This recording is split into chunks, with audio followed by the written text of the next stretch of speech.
Hi everyone, and thanks for joining me today for our episode of Ask Me a Question. Thank you all for yesterday for your lovely comments and support, and you know, it really means a lot to me that you're here for me, and I am here for you guys too, so don't forget that, okay? So I just wanted to say a big thank you. So these things are what's in the pile already, but I have added this big bag of rusty paper clips, safety pins, bulb pins, which I'm going to split between you all. There are quite a few in there, so you get quite a nice little handful each person. Now that might sound a bit mean, me giving you rusty things, but if you do vintage projects, these are amazing. They really are. And yes, Christine, I haven't had chance yet to do my video. I went to do it the other day actually, and I didn't hit play when I thought I was recording the beginning process. So of course then I'd started it, so I'm gonna have to wait till I do some more, but I promise you I will do one. Right, okay, let's get on to the questions. So the first question that we have is from Seri. She says, have you ever contributed to a magazine? And if you buy craft magazines, which one would you buy? So no, I haven't contributed to any magazines. I've never been asked. I was asked to be on the radio and talk about my channel, which was lovely, and that was a couple of months ago, which was a lot of fun. So in answer to that question, that is no. But as far as magazines, these are the ones that I usually buy. Papercraft Essentials, Creative Stamping, and I love these die cutting essential special edition boxes. They're £12.99, but you get a magazine in here.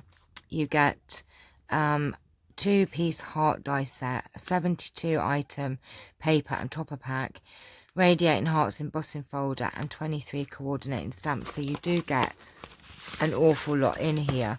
So you get your magazine, you get your paper, and inside you get your stamps, your dies, and your embossing folder. So it's really good, and they give you lots. The magazine is jam-packed with excuse me, 58 projects. So some magazines you get a free stamp set or die or whatever, but they only show you like 5 or 10 examples. These ones are totally ideas for these items. So these are probably the best. They're more expensive, but they're well worth the money.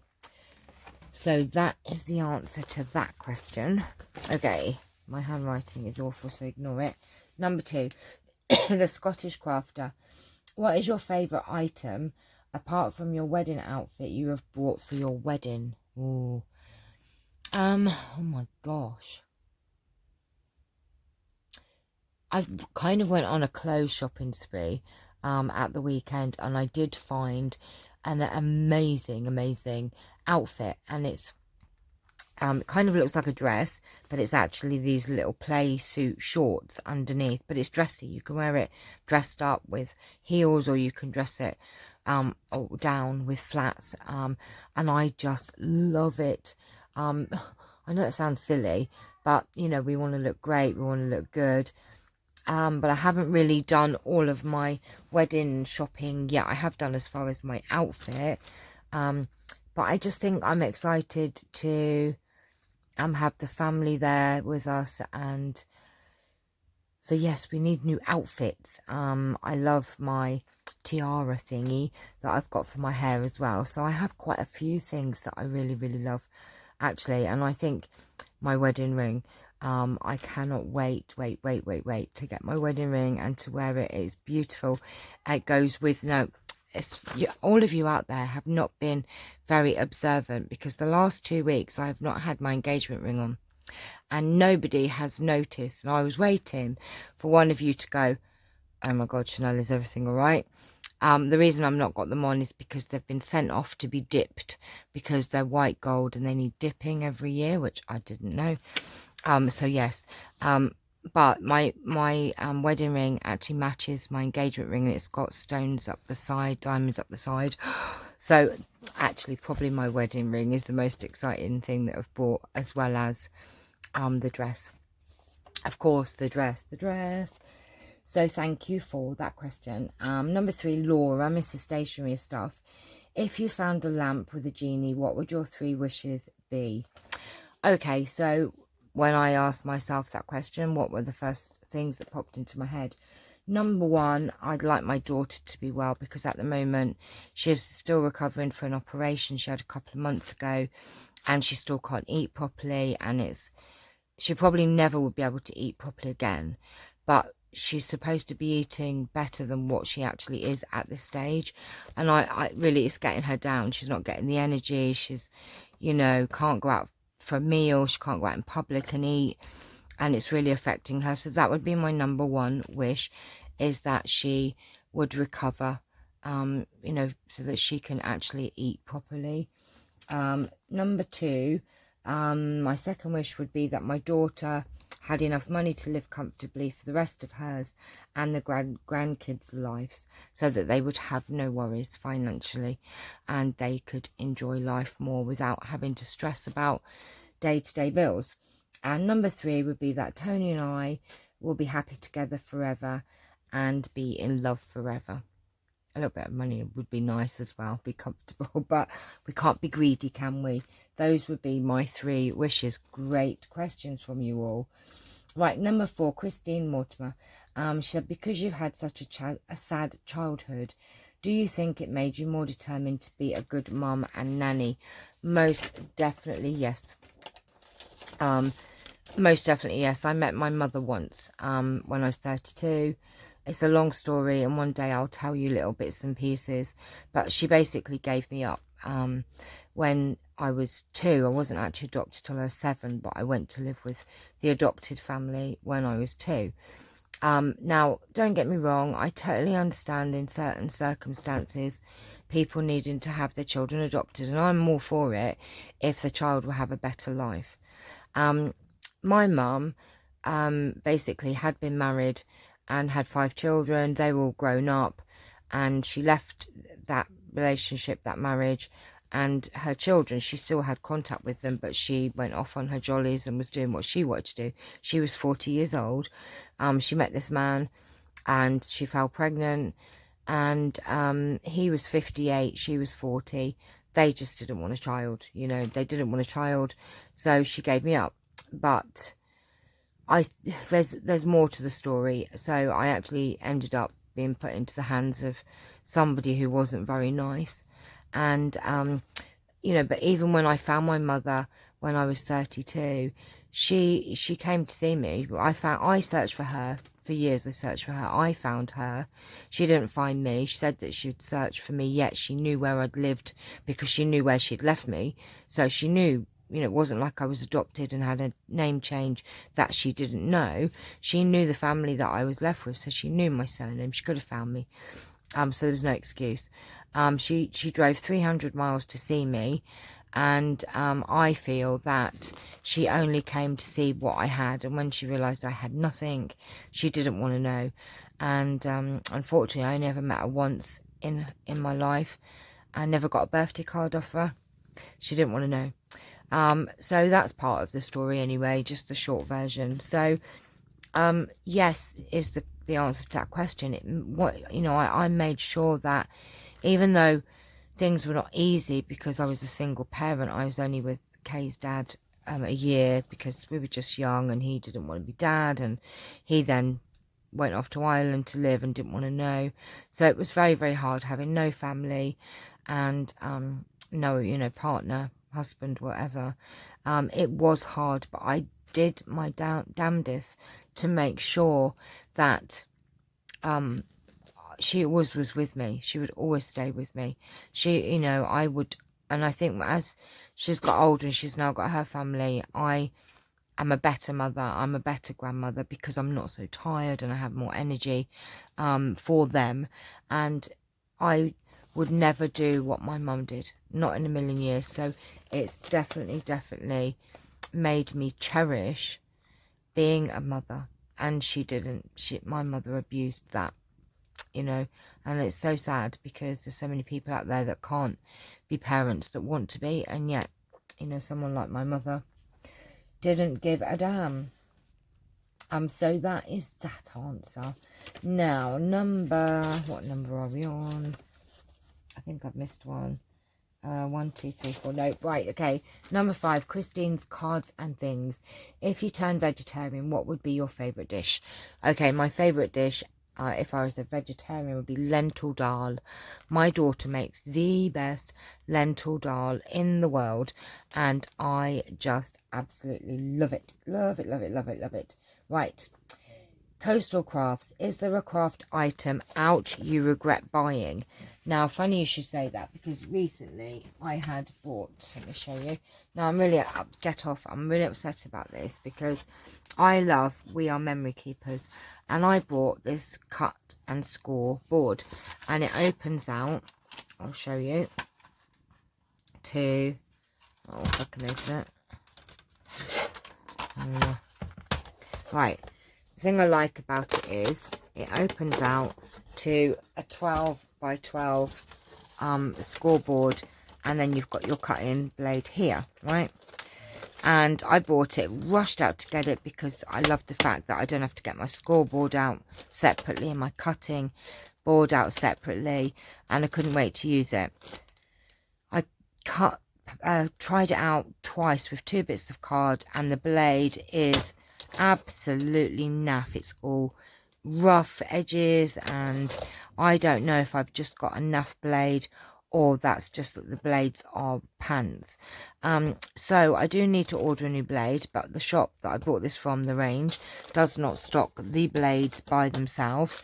So the verdict is out on this, whether it is good or not. I mean, the concept of it's good, but if the blades are rubbish, then it's a waste of time. £25 down the toilet. Couldn't find the receipt, take it back. So yeah, that is my one of my craft items that I regret buying recently, but I'm sure there are other ones, but I can't really think of anything else at the moment. So that definitely sprung to mind straight away. If anybody out there has that We Are Memory Keepers score and cut board, and the blade is fine, please let me know, because then I will find some of the blades online and try it out. Right. Okay, Pinky Noble. What sports or outdoor activities do you enjoy doing? I'm not really a sporty person because of my illness. And I never really was a sporty person when I was younger, a little bit, but that comes into another question in a minute. Basically, I do go for little walks, and, you know, outdoor things with the kids if I can. And I love the beach. The beach is one of my favourite things. I love the beach. I would sit on the beach and walk down the beach. And in the past, I did have a metal detector, and we did try to find treasure, but we didn't. We just kept finding rusty old nails. It was just not funny. And then, so I spent like afternoon after afternoons digging, and finding rusty nails. All we found was rusty nails, and I just didn't get it. Then I realised I had the setting on whatever rusty nails setting is. I didn't have it on gold and silver. I know. But then the metal detector broke, so I didn't get a new one. I do like walks, and I do like going to country pubs. I'm not really a drinker, but I like to sit in a beer garden in the summer and have a chin wag and pass the time away, and especially go out with the kids. So thank you, Pinky. Now, Judith, have you taken part in any sports? If so, what do you play? Not now. When I was younger, I liked netball and I liked gymnastics. I didn't like hockey because nasty girls used to bash you around the ankles with the hockey stick. Not nice, not nice, not nice. I used to like rounders as well. I think that game is a thing of the past though now, isn't it? Which is such a shame. Such a shame. So thank you for that question. And then we have this and that with Michelle. What's something weird that you would recommend everyone tries at least once? Okay. I didn't really know what to answer to this one. But there is one thing that is probably a bit weird, and if you don't try it, you'll never know. I like Marmite and lemon curd sandwiches.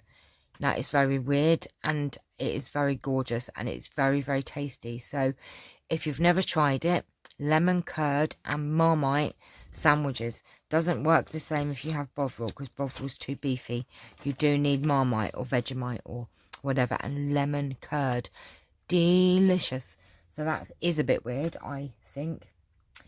Okay, so Debbie L, what is a car boot? Now, this made me laugh because I read the question and I thought, okay, right, I know the answer to that. It's the boot of my car. It's like the trunk in American. And then I chuckled to myself because actually you meant what was the car boot when I said I like going to car boots. So a car boot is like a flea market. And most of the time it's secondhand things that everyone clears out the house, but people do sell new things at car boots as well. So it's kind of like a market on a Sunday, but most of the time it's, you know, stuff that people are throwing away or giving away, and there's rows and rows and rows. And when it's nice weather, it's lovely, and there's always a hot dog stall or something like that. So it's just lovely to have a walk around and see if you can find treasure in the things people throw away. So that's what a car boot is. And you know, again, I just want to reiterate, thank you so much to everyone that really wrote lovely messages yesterday.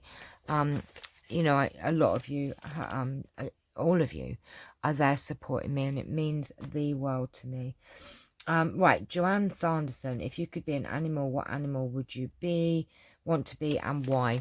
I'd love to be a cat that is looked after like and has a mummy like me, because they don't do anything, they don't have any chores, they, you know, you're looking at me, get fed treats, they get toys, they get a Happy Meal, they can sleep all day, yes you can, and they are very, very pampered. So I would love to be a cat and be loved the same as what I love my cats, and most of you love your animals and cats.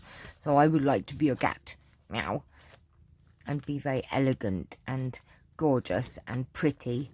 And yes, you're trouble though, you are, you're different. Right, okay, so the next question is Anne Aubrey. Charles, what is your favourite colour combination? Colour combination. I like, oh, see, that's a difficult question, because usually if I'm wearing clothes, I will wear one colour thing. So colour combination.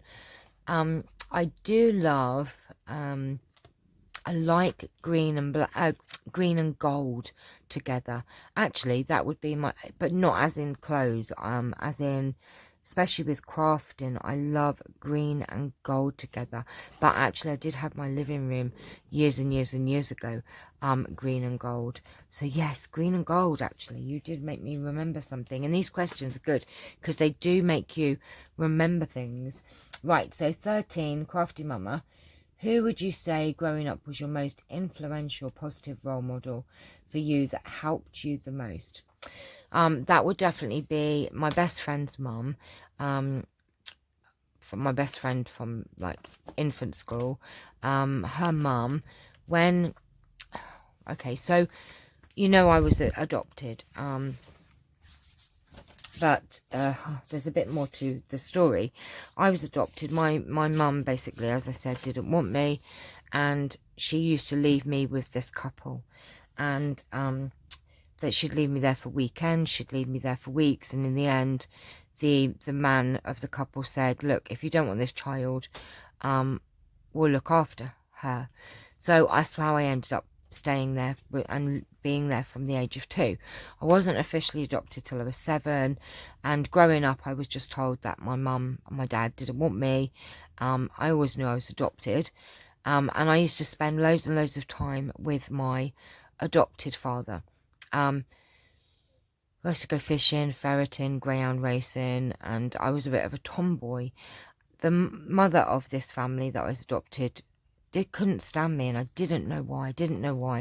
I found out later on that she actually thought that I was the result of an affair, and that her husband had an affair, and that's why he wanted to take this child in. It didn't turn out that way, as I found out recently through my ancestry, that the guy on my birth certificate, the 58-year-old, was my father. But I think my adopted mother thought that there was more to it, and maybe there was, I don't know, maybe there's no smoke without fire. But she hated me with a passion. I used to spend time with my adopted father. When I was 9, he died, and I had no one then to protect me, so she then treated me appallingly. I was beaten, I was burnt, I was cut, I was just really badly physically abused, really. And the person who I'm going to talk about is my best friend's mum. She noticed bruises on me, she noticed cuts, she knew something was not right. And she reported my adopted mother, and that's how I ended up being taken into care. But I was 11 years old by that point, so 2 years from when my dad died, and I had 2 years of being abused, basically. And when you said yesterday, what character would you be, Disney, Cinderella? Because I did feel like Cinderella, I really did. I can laugh about it now, but it was not very nice time. And so my best friend's mum reported my mum. I was took into care because I was 11. Nobody wanted a child of that age. So she took me in for a short while because I had nowhere to go. But because she had 5 daughters of her own, she didn't have the room to keep me permanently. So then I was just put into temporary foster homes until I was 15 and a half, and I left home and went into the big wide world by myself. But this lady, even though I only lived there for 6 months, she was a really great role model. She worked really hard. She worked nights. She would come home in the morning, get all the kids off to school, then she'd sleep, then she'd get up in time for tea. She had a husband, and he was lovely, but he wasn't very well, so he couldn't work. So she was the breadwinner. She had 5 children plus me, 6 girls in the house, which probably wasn't very nice at times for her, but she always was there, and I still in contact with her now, and I see her every year, and we speak on the phone every other week. So yes, my foster mum, who I lived with for 6 months, would be one of the greatest influences in my life. She was just amazing, a wonderful lady, wonderful lady. So okay, next, the last answer is Jessie back. If you had a lot of money, like £1 million, what would you do with that?